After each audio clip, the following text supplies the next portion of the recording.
Seek ye first the kingdom of God and His righteousness, and all these things shall be added unto you. And God is good and all the time.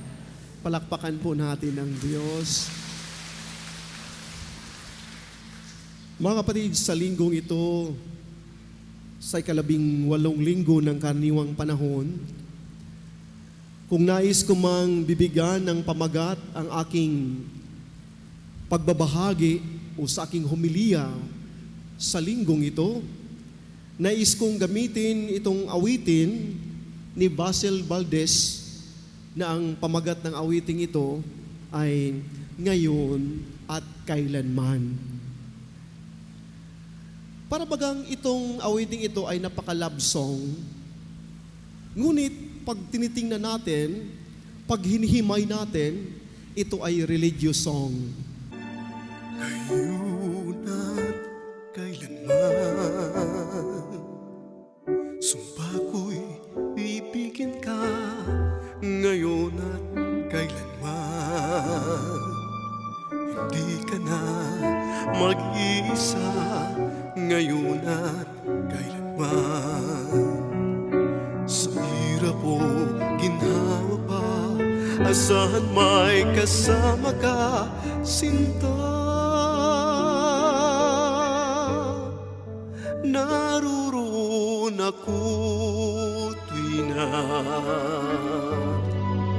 maasahan mo tuwi na,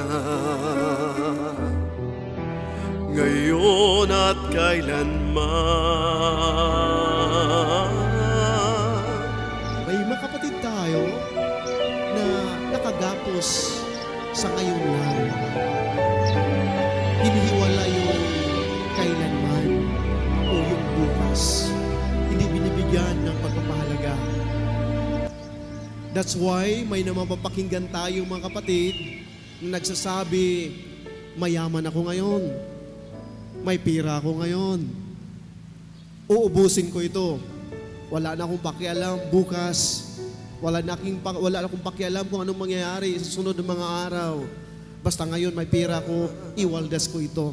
Yung sinasabi nating one day millionaire. At pagsusuriin natin ng mabuti itong ugaling itong one day millionaire na para bagang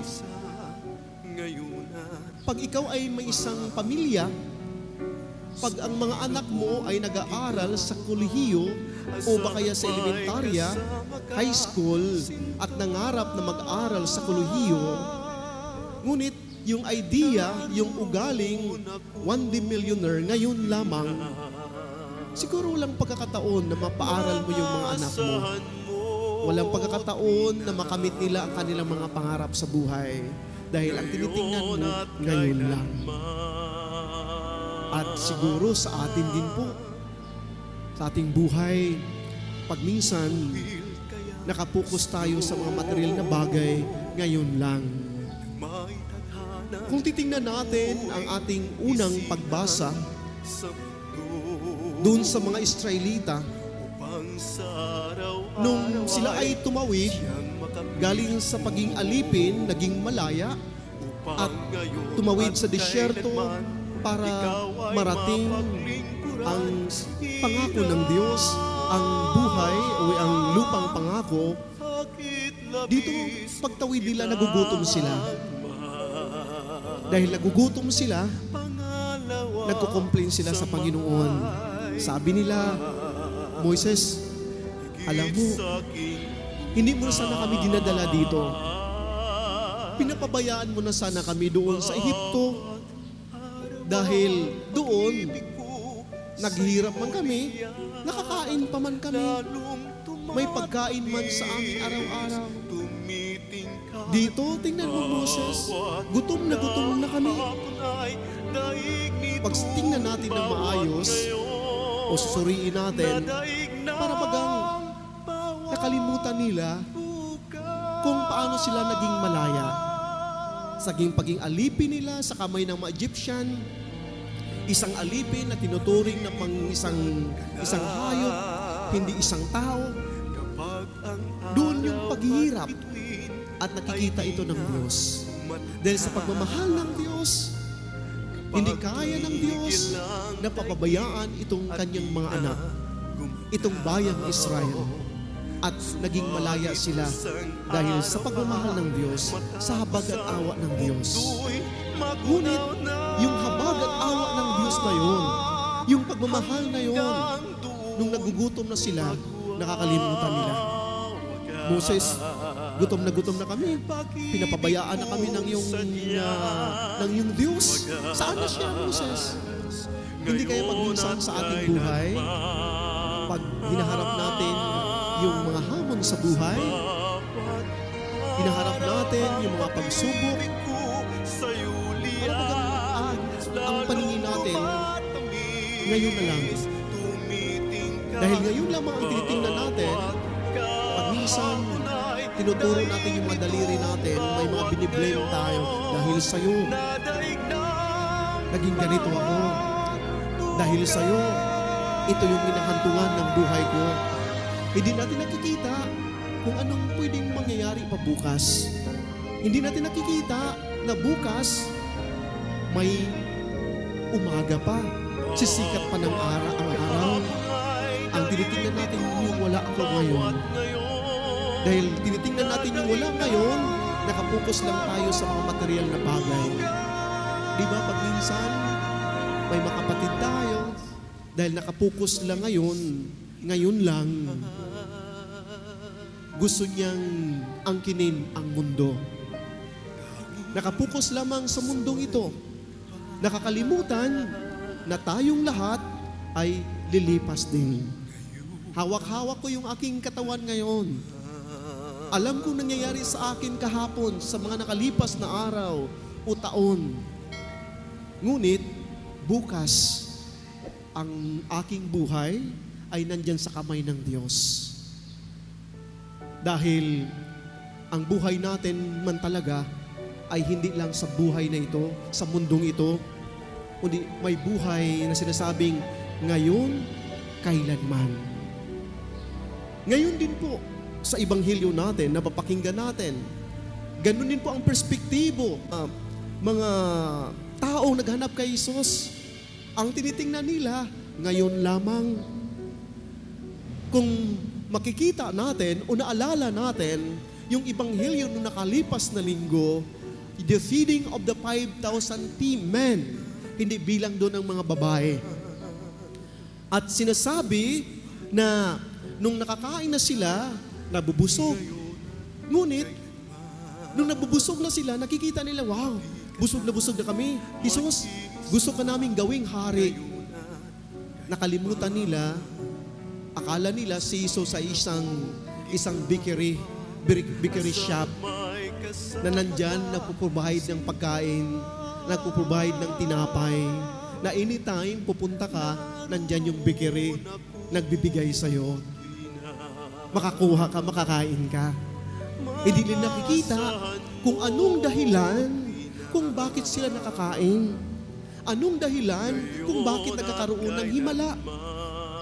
At nakakain itong 5,000 tao. Pag titingnan natin, ang himala na nangyayari doon, yung pagkain ay isang instrumento lamang. Ang himala doon ay yung kabutihan ng isang bata. Isang bata, sa murang edad niya, binabahagi niya ang kanyang 5 tinapay at 2 isda. Sabi niya, dahil yung mga alagad, nung tinatanong niya, saan tayo bibili ng tinapay, makakain, para dito sa mga napakaraming tao. Anong sabi ng mga alagad? Wala kaming magagawa dyan, Jesus. Sa daming taong ito, kulang pa yung 2 denaryo nating pangbili ng tinapay. Wala yan, Jesus. Hindi natin kaya yan. Ngunit yung isang bata, nandyan sa kanya ang kabutihan, nandyan sa kanya ang kagandahang loob, nagbabahagi. Hindi kaya ang himala doon ay yung kabutihan ng bata. Dahil sa kabutihan ng bata, sa kagandahang loob niya, na-inspired itong mga taong ito. Tayo ngang matanda na, hindi tayo nagbibigay. Yung batang-bata pa, yun na lang ang pagkain niya. Siya pang nag-aalay. Tayo, mga alagad, nagsasabi tayo hindi natin kaya yan. Doon sila na-inspired sa kabutihan ng bata, sa kagandahang loob ng bata. Di ba? Ang kagandahang loob din po ng Diyos, ang habag ng Diyos, yan siya ang naging dahilan sa ating kaligtasan. Nagkakaroon tayong kaligtasan sa kabutihan, sa pagmamahal ng Diyos. Nagkakaroon ng himala dahil yung batang iyon, nandoon ang kalooban ng Diyos, nandoon ang kabutihan ng Diyos. Ngayon, hindi nakikita ng mga alagad ito, hindi nakikita ng mga taong ito naghanap kay Jesus. Gusto nila na si Jesus ay diyang hari na magpuprovide sa kanila. That's why sinasabi ni Jesus, nung nakipag-usap itong mga taong ito, sabi nila, Jesus, kailan ka pa nandito? Hinahanap-hanap ka namin. Sabi ni Jesus, hinahanap-hanap niyo ako. Hindi dahil nakakain kayo at nabubusog. Hinahanap-hanap niyo ako dahil kayo ay nakakain at nabubusog. Nakakalimutan ninyo kung ano ang nandyan, nakabuklod sa pagkain. Hindi niyo tinitingnan. Ang material na bagay lamang ang inyong tinitingnan. Pag minsan ganun tayo sa ating pakipagrelasyon sa kapwa natin, tinitingnan natin yung physical na anyo lamang.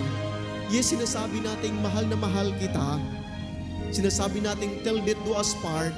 Ngunit, yung attention natin nakapokus lamang sa physical na anyo. Pag nagbabago na yung physical na anyo ng tao, wala na. Ngayon lang, wala nang kailanman. Yung pagmamahal, ngayon lang. Kailanman, wala na. Ganun din po ngayon ang ating mga kapatid natin, mga naghanap kay Jesus. Mga kapatid, titingnan natin yung kailanman. Ngayon, nakatugon ito kailanman. Napakagandang tinitingnan natin ito. Sabi nga ni Stephen Covey, na isang psychologist, isang counselor, na sabi niya, ang bawat isa sa atin ay may mga pangarap sa buhay. May mga dream tayo sa buhay. May gusto tayong marating sa buhay. Ngunit, sabi ni Stephen Covey, dadalhin mo sa present situation mo. Hindi mo marating yung gusto mong mangyari, mga pangarap mo sa buhay, kung hindi mo gagawin ngayon. Kagaya ng ating Jesucristo, bakit nga ba nagkakaroon tayo ng kaligtasan? Ang kaligtasan ay tinutukoy kailanman. Ngunit, para marating natin yung kailanman, ang kaligtasan, binabahagi ng ating Panginoong Diyos ang kanyang kaisa-isang anak, ang ating Panginoon Jesucristo. Kung nung una, sa lumang tipan, nakakain ang mga alagad ng mga Israelita ng tinapay, yun ay tinapay na pangtawid lamang. Ibig sabihin, pangtawid para makarating sila sa lupang pangako na pinangako ng Diyos. Sa ating bagong tipan, hindi na po tinapay na pangtawid. Masasabi natin, yes, pangtawid pa rin. Ngunit tinapay, walang iba ang ating Jesucristo, tinapay na pangtawid natin para sa buhay na walang hanggan. Sa buhay na walang hanggan. Ngayon, ang ating Jesucristo at kailanman. The Alpha and the Omega. Di ba napakaganda yun? Alam niyo mga kapatid, palagi ako pupunta sa St. Mary Margaret Home of the Blind. Pag medyo siyempre tayo, pag minsan nangihina tayo, may mga pangamba tayo, medyo nabuboard tayo. Yung ginagawa ko palagi, pupunta ako doon sa Home of the Blind, yung mga kabataan na hindi nakakakita, no? At nakipag-usap sa kanila, nagpapakumpisal sa kanila, nagbimisa sa kanila. At alam niyo, pag napapakinggan pa lang yung aking boses, napakasarap nilang titingnan. ang saya-saya nila. Na para bagang yung pureness ng kasayahan, yung saya na gusto nilang isigaw. Wow, salamat, salamat, Father, nandito ka. Masayang-masaya kami ngayon. Masayang-masaya kami ngayon. Nandito ka, Father. At yung mga tao na pupunta doon, nakita din po nila na ang saya-saya nila.